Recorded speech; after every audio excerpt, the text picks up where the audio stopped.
দুদিনের শীতের ছুটিতে কোথায় যাবেন ভাবছেন? ঘুরে আসুন কলকাতা থেকে ট্রেনে করে মাত্র 3 ঘন্টার পথ ঘাটশিলা। ঝাড়খণ্ডের পূর্ব সিংভূম জেলায় অবস্থিত সুবর্ণরেখা নদীর তীরে ছোট্ট এই শহর। দেখুন সেখানে গিয়ে একসাথে পাহাড়, জঙ্গল, নদী, ঝর্ণা ও হ্রদের সৌন্দর্য।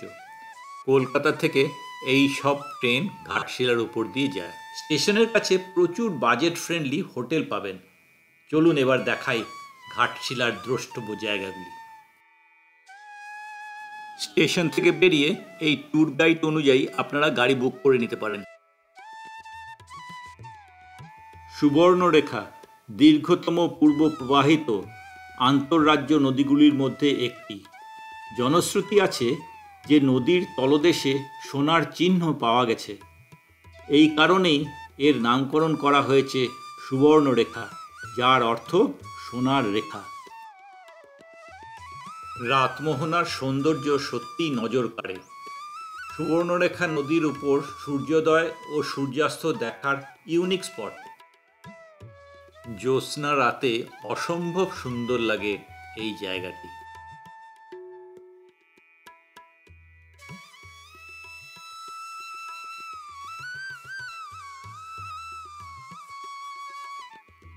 ব্রিটিশ আমলে তৈরি ব্রিজটা ভেঙে যাওয়াতে এটার উপর দিয়ে হেঁটে সুবর্ণরেখা নদীর মাঝ বরাবর পর্যন্ত পৌঁছে যাওয়া যায়।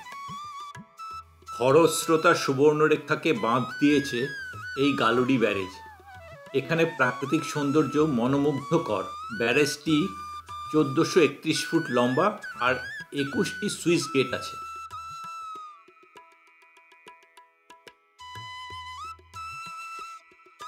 দলমা পাহাড়ে ঘেরা সবুজ শাল পেয়ালের সমারোহের মাঝে টলটলে জলে ভরা এই বুরুডি লেক। এর স্বচ্ছ নীল জলে আশেপাশের ল্যান্ডস্কেপ প্রতিফলিত হয়। প্রাকৃতিক সৌন্দর্যের জন্য পর্যটকদের কাছে এটি বিশিষ্ট টুরিস্ট স্পট। লেকে প্যাডেল বোটের ব্যবস্থা আছে। প্রকৃতিপ্রেমী এবং পাখি পর্যবেক্ষকদের জন্য আদর্শ স্থান।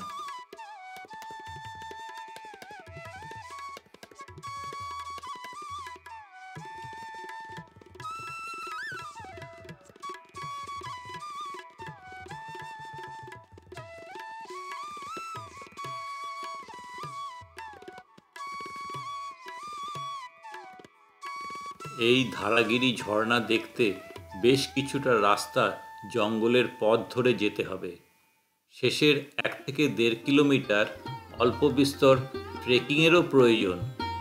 এখানে যেতে অবশ্যই লোকাল গাইডের সাহায্য নেবেন। পাহাড়ের গা বেয়ে প্রায় 20 ফুট উচ্চতা থেকে নেমে আসে এই ঝর্ণা। গ্রীষ্মে জলধারা খুবই সংকীর্ণ হয়ে পড়ে। জায়গাটি বেশ সুন্দর।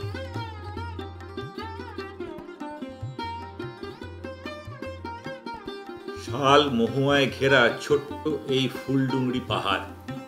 এর হিল টপে বসে বিখ্যাত সাহিত্যিক শ্রী বিভূতিভূষণ বন্দ্যোপাধ্যায় পথের পাঁচালী, চাঁদের পাহাড়, আরণ্যক ও আরও অনেক সাহিত্য আমাদের উপহার দিয়ে গেছেন। প্রাচীন এই রাঙ্কিনী মাতা মন্দিরে দেবী শক্তিরূপিণী শিলারূপে পূজিত হন। কিংবদন্তি অনুসারে এখানে নরবলি হতো, যা ইংরেজরা বন্ধ করে। কথিত আছে যে শিলা পূজিত হয় তার আকার বছরের পর বছর বৃদ্ধি পায়। এই শিলাকে জীবন্ত শিলাও বলা হয়।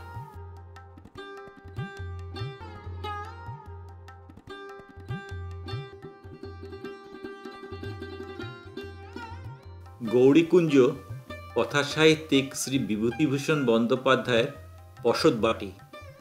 এই বাড়ি আর প্রথমা স্ত্রী গৌরী দেবীর নামে নামকরণ করা হয়েছে, যিনি বিয়ের 1 বছরের মধ্যে কলেরায় মারা যান।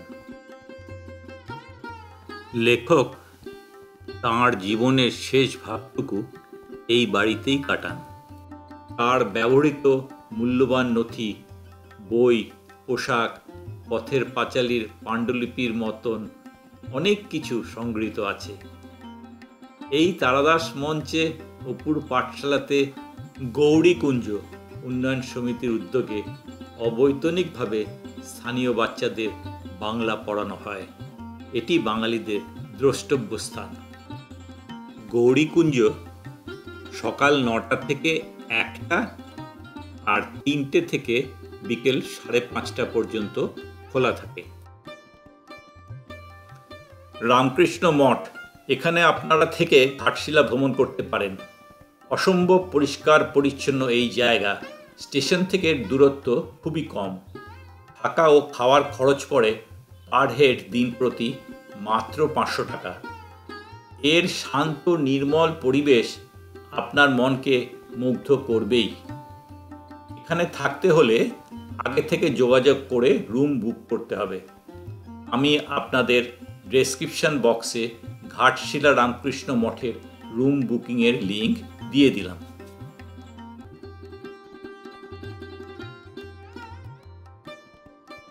সাতটি ঘোড়া টানা রথ নিয়ে এই সূর্য মন্দির।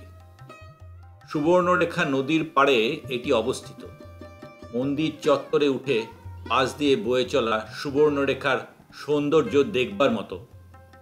সূর্যোদয়ের প্রথম কিরণ আর সূর্যাস্তের শেষ রশ্মির ছটা যখন মন্দিরের উপর এসে পড়ে, তখন মন্দিরটি যেন নূতন সাজে সেজে ওঠে। সকাল 7টা থেকে সন্ধ্যা 6টা অবধি খোলা থাকে মন্দিরটি। সুবর্ণরেখার জলে নামার জন্য সুন্দর ঘাট বাঁধানো আছে সিঁড়ি দিয়ে। ছট পুজোর সময় এখানে প্রচুর লোকের সমাগম হয় সূর্যদেবের পূজার জন্য। সিমেন্ট দিয়ে বাঁধানো সিঁড়ি দিয়ে উঠে যাওয়া যায় এই চিত্রকূট পাহাড়ে। উঠতে মিনিট 10 লাগে। পাহাড়ের মাথায় দুধ সাদা মহাদেবের মন্দির আছে। মন্দিরের ভেতর মহাদেবের বিগ্রহ ও শিবলিঙ্গ প্রতিষ্ঠা করা রয়েছে। মন্দিরের আশেপাশে সাদা রং করা পাথর ছড়িয়ে আছে।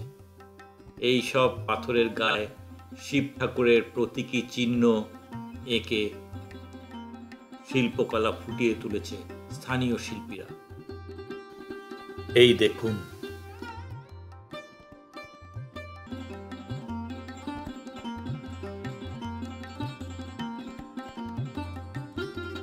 এই সরু রাস্তা দিয়ে হেঁটে টিলার একদম উপরে চলে যাওয়া যায়।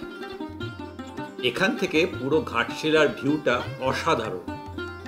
সানসেট এখান থেকে খুবই সুন্দর লাগে।